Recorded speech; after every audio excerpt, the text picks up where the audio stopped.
unlike some of the speakers who were speaking from real context of countries, of classrooms, of institutions, I work in this generic context called the world and the globe. And so I'm an employee of all of you. So I have to behave very well on this stage since I'm talking to my bosses. So if I talk about the challenges, it's because that's my focus.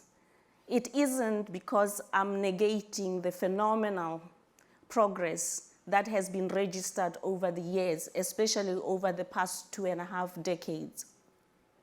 And particularly for those of you in this room who manage education system, this is by no means to belittle your efforts.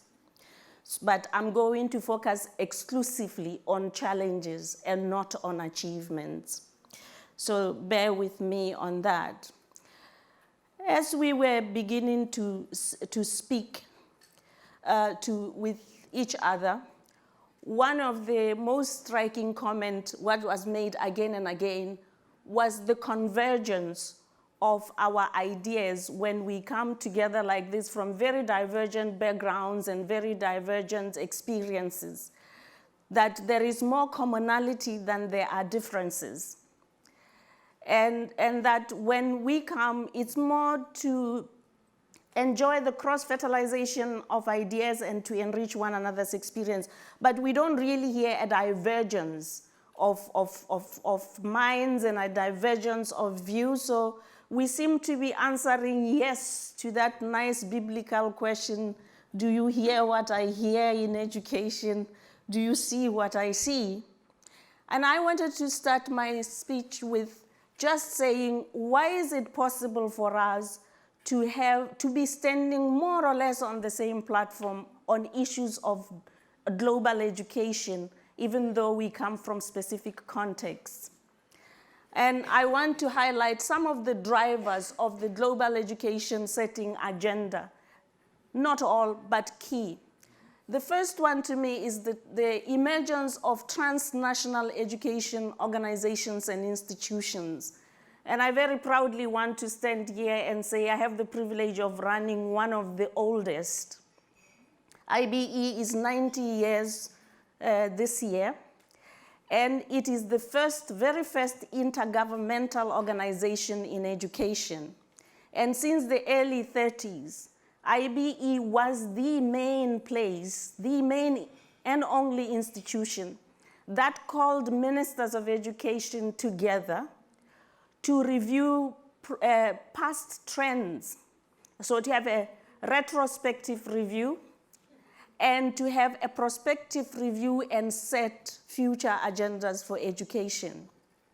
So when they departed and went home with their senior technical leaders, they knew precisely where the world was moving in education. These institutions they've been a proliferation of these institutions. We are today at Google, convening the world for us to come and talk about education. And this is the progress that has made it possible for us. But the institutional partnerships are getting very institutionalized themselves, so much so that we talk of convening institutions or convening partners. Originally, we had 5. It was the World Bank, UNESCO, of course, UNICEF, UNDP, and UNFPA. And recently, we've added UN Women and UNHCR. The difference between these institutions and the meeting and the gathering we have today is that they have the global mandate to convene the world, discuss education, come up with declarations, and these declarations, depending on the nature of the meeting, can be legally binding, and they can transform into conventions and recommendations whose implementation is systematically monitored. The second driver that I want to highlight is globalization, which has become more prominent in our discourse perhaps over the last 2 decades or more, supported by ICTs and the ease of interaction, be it virtual or real. And because of this intense interaction, it is easy for us to share common challenges, to share experiences and so forth. The third one is the heightening of recognition of the role of education in development in the 21st century, and recognizing that development in the 21st century is both knowledge and technology intense. And how nice to be talking with technologists today at Google. But because technology and knowledge are in people, you'll find that any gathering, so we've gone from the history where it was education, transnational education institutions, to now any gathering that is transnational. So any gathering that is discussing development from a holistic point of view, whether it's economic development, about sustainability, social development, environment, whatever aspect of development, it's very highly unlikely that education would not be a core part of that agenda. So we find that education is discussed in all sorts of global gatherings that focus on development because of this heightening recognition of the role of education. We then have multinational, multilateral and bilateral agencies which have served as vectors for spreading the word. You know, people like myself, like yourselves, we work the world. So we move from context to context. And as we move, we keep saying, well, it works in Timbuktu, maybe it will work in Singapore. But the speaker from Poland made a very important remark that sometimes in so doing, we forget or we become impatient with the need to analyze the specificities of the context and to understand where we are before we decide what will work. All the same, it does not take away the role of multilateral and bilateral development agencies. And I've talked about the stabilization of the institutional partnership and the processes of setting agendas, so much so that you could well say that we've reached a point where planning at a global level, planning for education at a global level, is almost the same as at a national level. And when we move from country to country, the policies are sounding similar. But the risk inherent in that is that we need to very carefully balance the universality of education and the universality of the challenges we face, and the particularisticness of the specific context where we are designing those education systems. That is a challenge of being local while being global. And for people from developing countries like myself, we have to straddle a long stretch between the local and the global.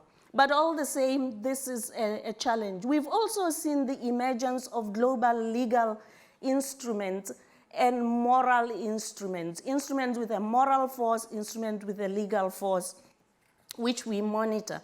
Therefore, we could as well call ourselves truly as a community of practice.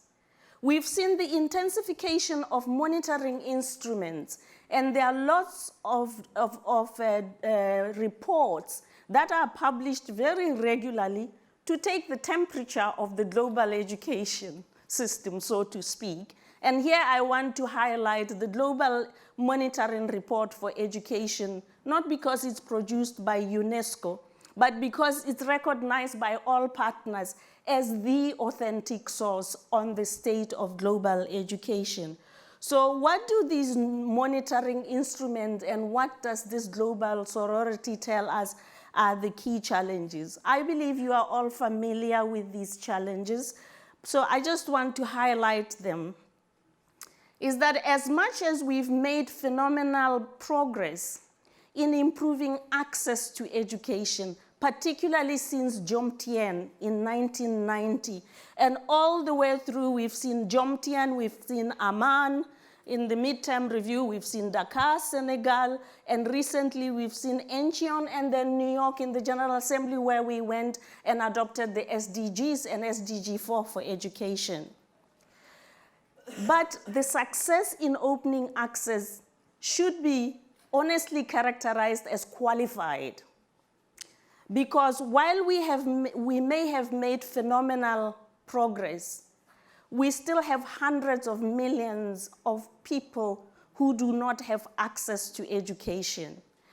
Today, we have about 161 million children, that's a very huge country, who suffer either moderate or severe stunting. And I choose this indicator because stunting is an ultimate expression of ill health and malnutrition. And we all know the impact of that on the efficiency with which one can learn. And I have listened to a lot of you be making a buzz about teachers. And I agree with you. But I want to stand here and say teachers are not a silver bullet. You take that malnourished child who has walked several miles from wherever it is to try to come to school. Like any normal human being, they are ready for a nap. And you put a dynamic, excellent teacher in front of them. Try again if you think you are going to have effective learning in that environment. Or you take that fantastic teacher with a healthy child who is zooming with energy, and you put them in a barren environment without teaching and learning resources. That's a big ask. So what I want to emphasize is that when we talk about the challenges in education, we necessarily have to take a systemic approach and recognize that elements of the system of education have to work together like a balanced ecosystem. And when there is a disturbance in one part of the system, it tends to pull down the rest. And the challenge now is, do we have the leadership in our education system, as the lady for Teaching for All was speaking about leadership, that is capable of balancing this ecosystem, which can be very fragile because the elements are too many and they are interactive and iterative. This is part of the challenge.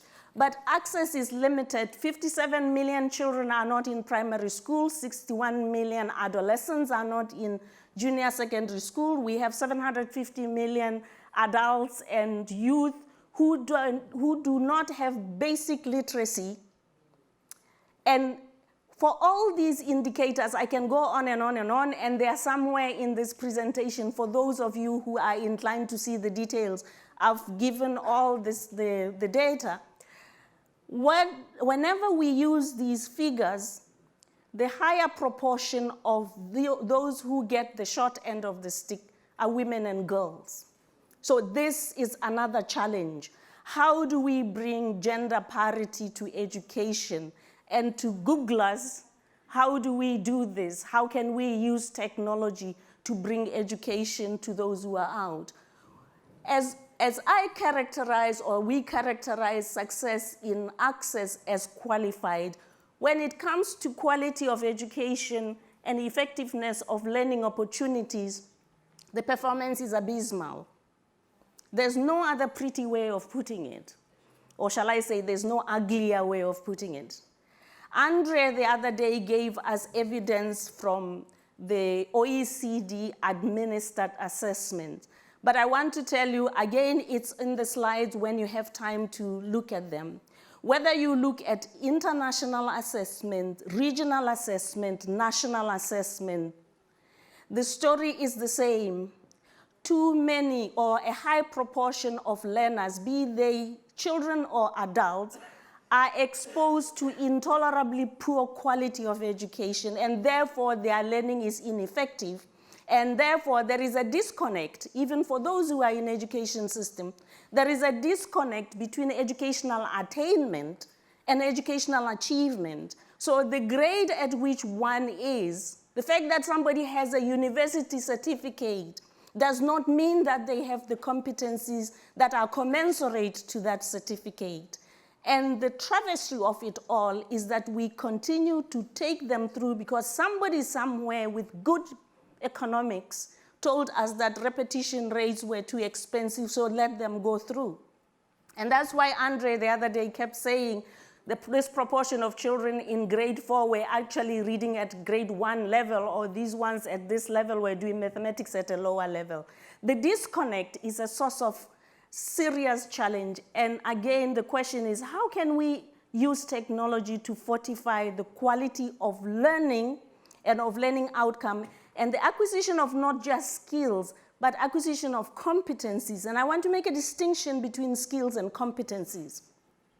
Because skills may be what we have, knowledge may be what we have, but a competent person is one who is able to apply knowledge, skills, technology, and technology savvy to make an impact, to produce, to benefit, and to contribute. And that is the issue. How do we get competent people who can accompany our economies and our countries to levels of development that we so desire?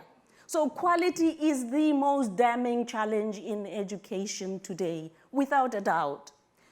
We also have resource inefficiency, and again, the previous speakers did mention, money doesn't buy education. We know it doesn't buy happiness. But it doesn't buy education either, because when you look at the underperforming countries, it's a cluster of some very, very, very rich countries. And I'm sorry to have to say this, some of these from the Arab states, and some of this from Southern Africa, where I come from, where basically the investment in education do not bear commensurate returns. And if we were running a private company like Google, we should have been closed. But because we run this holy cow called education that nobody can ever touch, we keep going back to ministers of finance for more, and I think it's about time they ask us, what exactly is this money buying? But the inefficiency of resources goes beyond finances. It includes time, it includes technical resources, and it includes human resources.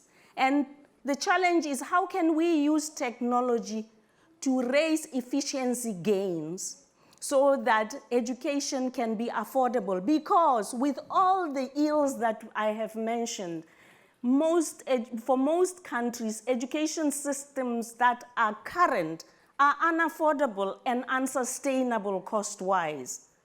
A holistic cost, not just financing. So how can we use technology to drive efficiency gains without prejudice to quality and equity? This is the challenge. The relevance is doubtful. I've already mentioned it because of the impatience to understand the context and to build from within and enrich with the out, and the tendency to try to get from the out and fidget with it to make the within fit, and it doesn't work well. And education is inequality of quality and of access persist. What I'm going to do now is zoom through these slides, because these are the slides where I kept saying the evidence is there, so I'm not gonna take you through this. You can take a look at them in your own private time if you are so inclined. Forgive the teacher in me, I still give handouts. Even though I know you can Google it. But I want to quickly move to the challenge of quality. The most tenacious challenge. When we were in Senegal, we adopted this statement about improvement of quality, that we want to improve all aspects of quality, not just teachers, and to ensure excellence for all so that measurable learning outcomes can be registered, particularly in literacy, numeracy, and essential skills. And I've already given you the evidence in these slides that we have done an abysmal job at this internationally agreed goal and its targets. So it is not a surprise that when the debate really got heated about what should be the SDG goal for education, it landed on equity of education quality and lifelong learning for all. This is SDG 4. But it's not just SDG 4, and that's the danger of it. It is the SDG, which is an SDG in its own right, but also an enabler of all other SDGs. Because without education, you can't redress poverty, you can't make people healthier, you can't just get anywhere with any of the 17 SDGs. So this is a particularly important point to bear in mind. The real question is, if we haven't done so well with the goal 6 that I put on the board, what was wrong? Why are education systems so ineffective at facilitating learning and at making that facilitation equitable? There are lots of reasons, and I've elaborated them in the slide, but I want to highlight a few. And one of them is the impatience with the diagnostics and the analytics that gives us the analytical knowledge base that should actually guide our interventions. So we take a shotgun approach, we shoot, and then aim, because we hope one of the pellets will hit the target. But when we do that, the resource efficiency accrues. The other part was that when we crafted these goals, we set similar targets for all countries, which come from very different levels of development. For those that were close, they may have even felt that these goals are not relevant to them. But for those who came from the bottom, it was a long stretch and it was very difficult.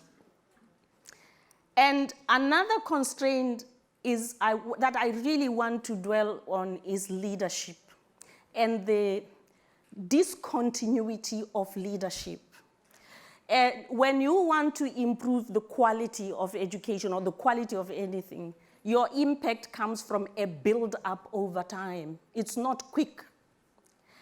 But if we have the habit of renewing leadership, whether it's political leadership changes, and when it changes, instead of building on what we had, we redesign. And mostly, sometimes in some countries, when the political leadership changes, it scoops the top technical leadership with it and brings anew. And off goes that institutional memory and everything else. This is a very serious challenge. I don't even know if I can put it to Google, but I can put it to the leaders in this room. The challenge is, how do we make the education development agenda robust enough to be a national and not a partisan agenda, and robust enough to transcend individuals? This is a very serious challenge. I have to move fast. We are now trying to work with Google on some of these challenges. And what are we trying to do? Is really to optimize technology in addressing these issues. And as I spoke, I kept integrating the questions that Google needs to work with us, those of us who are in the education sector, to help us expand access, deepen quality, improve the learning effectiveness, and realize high efficiency gains so that education systems can be sustainable. These are some of the challenges that we are working with Google on, and you can ask, what exactly are you trying to do?